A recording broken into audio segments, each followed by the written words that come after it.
за Сирийскую Арабскую Республику, участник военной операции. О том, что будет служить в армии, уроженец Башкортостана Альберт Абрахимов знал уже в юности. Поступил в кадетскую школу и упорно шел к своей цели. Только так, считает он, может реализовать себя настоящий мужчина. Прадед воевал у меня. Как-то вот тянет, все-таки за нас наши деды воевали тоже, да, ну, мирное небо нам подарили, да. А мы сейчас, ну, как бы наша обязанность теперь свою родину защищать. Срочную службу проходил в разведке, потом по контракту в Чечне и Сирии. Недавно вместе с родителями перебрался из Башкортостана в Зеленодольск. В первые же дни специальной военной операции на Украине стал добровольцем. Кто-то просто говорит, что лучше сразу пойду, чем будет призывать. Потому что, говорит, ну, лучше самому идти.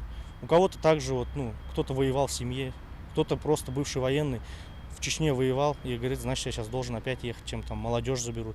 В мае в ходе боя Альберт Абрахимов получил ранение в левую руку, как когда-то его прадед. После восстановления снова вернется туда, где ждут помощи тысячи мирных жителей Донбасса. Магазины уже у них открываются, свет у них проводится. Они уже радостно говорят, что вот работать начали, деньги зарабатывать. Ну, уже у них начинается жизнь заново.